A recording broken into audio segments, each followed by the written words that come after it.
Estamos no ano 5.785 desde a criação do homem no Jardim do Ganheden, no Jardim do Éden.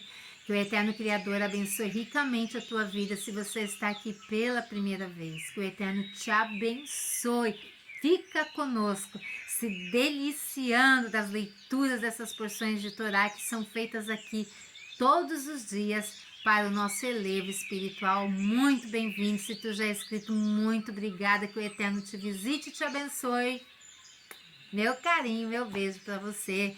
Aqui no nosso canal nós temos porções de Torá todos os dias, leituras das porções de Torá. Nós temos estudos adicionais e nós temos encenações, reflexões, enfim, tudo de bom está aqui. Eu deixo aqui com vocês para que vocês sejam abençoados tão quanto eu. Sou agraciada pelo Eterno. Tenho deixado alguns vídeos aqui, tem minha história e um pouco dela. Aos poucos eu vou liberando aqui para vocês me conhecerem um pouco melhor da minha história e que tudo aquilo que o Eterno tem colocado em meu coração e me ensinado, eu tenho deixado aqui com vocês. Estou começando a liberar vídeos aqui para vocês, que vocês me acompanhem. Então, muito bem-vindo e muito obrigada. Eu, Nara Chaves, no Torá e Prosa. Hoje nós vamos para a terceira porção da 13ª Parashá. Shemot significa nomes, mais conhecido o livro do Êxodo, Mas no original hebraico, a língua original, a língua nata, a qual a Torá, a palavra do Eterno, foi escrita é o hebraico, e nós sabemos disso, Então aqui relata porque o nome dessa Parashá é nomes, porque estes, pois, são os nomes dos filhos de Israel que entraram no Egito com Jacó, cada um entrou com a sua casa, com a sua família. Nasce Moshe, nasce Moisés, Essa é a terceira porção. Então vamos de leitura. Um dos líderes do povo Yehudim, do povo judeu, nesse momento era o tzadik justo, Aram, da tribo de Levi. Era tão justo que não havia jamais cometido um só pecado na vida. A sua esposa Erufet era também uma grande tzadket justa. Tinha uma filha de 6 anos, Miriam, e um filho de 3, Aharon. No dia em que Ioheved estava para dar à luz a outro menino, os astrólogos e sábios do faraó advertiram: lemos nas estrelas que hoje nascerá um menino que tirará os judeus do Egito. Porém, os egípcios nunca puderam descobrir o filho de Arã e Ioheved. Esta o escondeu em casa por 3 meses. Porém, temerosa de que os egípcios tivessem visto algo, buscou outro esconderijo.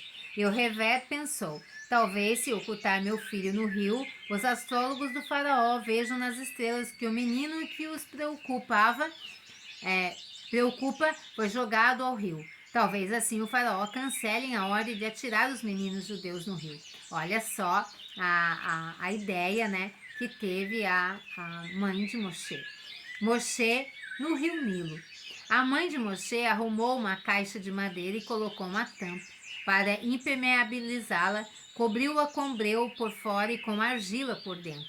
Pôs a caixa no rio Nilo, entre os juncos que crescia às margens, onde podia ser vista pela gente que passava perto do rio.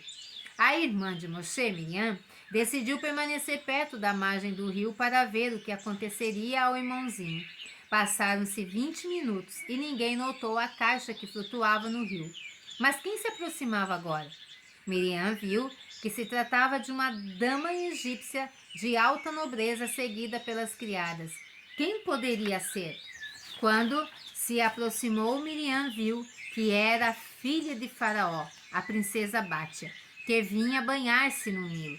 Pode imaginar como bateu o coraçãozinho de Miriam quando viu que Bátia mergulhava no rio, não muito distante da caixa, com o seu irmãozinho dentro. Miriam observou ansiosamente para ver a Bátia descobriria o menino, pois não é que descobriu? Que será que isto que flutua entre os juncos? Exclamou a princesa. Ordenou às criadas: tragam-me esta caixa, como se negassem. Bátia estendeu o braço para alcançá-la, era impossível. para Bate alcançar a caixa, que estava fora do seu alcance, mas ela tentou de todas as maneiras. O Eterno fez um milagre. O seu braço se esticou até alcançar a caixa e Bate pôde abri-la. Surpreendeu-se ao encontrar o menino dentro.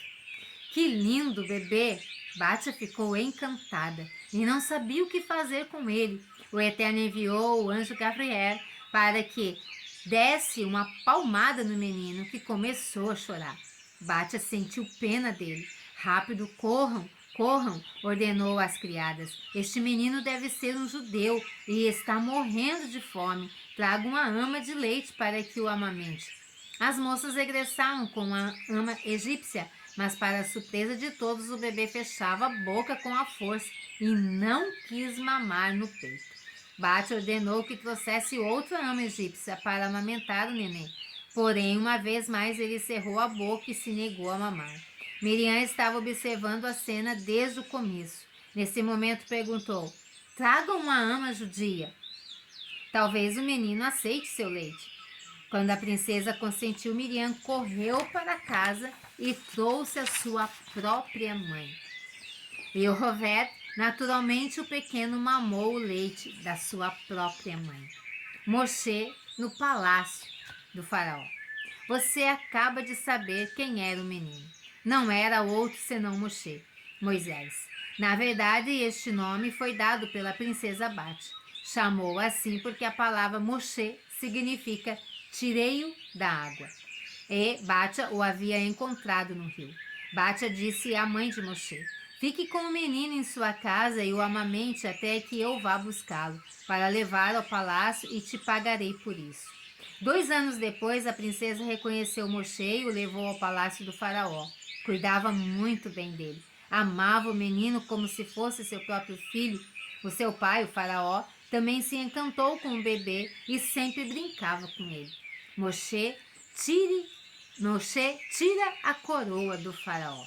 Certa vez o pequeno Moshe estava sentado sobre os joelhos do faraó e de repente esticou a mãozinha, tirou a coroa do faraó e colocou sobre a própria cabeça. Pode imaginar o alvoroço que se produziu na corte? Um ministro advertiu a faraó: Majestade, esse menino, embora pequeno, já está lhe tirando coroa. Quando crescer, te dará todo o seu reino. Talvez seja este o menino que os feiticeiros diziam que levaria os judeus do Egito. Mate-o agora mesmo e não se converterá no inimigo poderoso para o Senhor. Outros ministros interpôs-se. Majestade, é um exagero dar tanta atenção aos atos de uma criança. Todos os pequeninos gostam de brincar com objetos brilhantes. Ele tomou sua coroa simplesmente porque pensou que era um objeto agradável e brilhante para brincar. Para pôr fim à discussão entre os ministros, decidiram pôr o pequeno Moshe à prova. E descobriu que havia tirado a coroa do faraó. Compreendia ele a importância da coroa ou estava só brincando? Se a prova mostrasse que Moshe havia tomado a coroa do faraó com um propósito determinado, seria morto. Colocaram diante de Moshe 2 vasilhas, uma cheia de moedas de ouro e outra de carvões acesos e resplandecentes. Escolheria Moshe o ouro ou os carvões resplandecentes? Se escolhesse as moedas de ouro, demonstraria que tinha inteligência suficiente para compreender que o ouro era mais valioso que o carvão. Se era tão inteligente, isso queria dizer que compreendia o valor da coroa e que o havia colocado sobre a própria cabeça de propósito. Porém, se escolhesse o carvão por causa de seu esplendor, demonstraria ser apenas uma criança que se sentia atraída pelo brilho da coroa.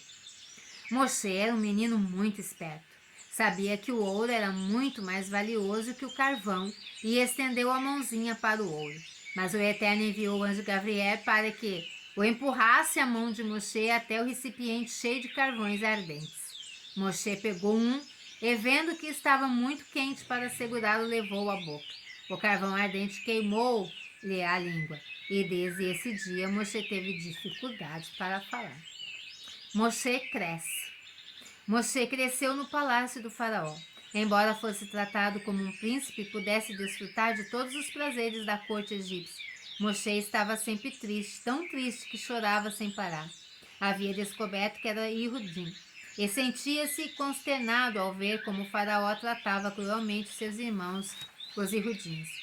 Moshe se negou a desfrutar dos prazeres do palácio, enquanto outros judeus sofriam e trabalhavam duramente.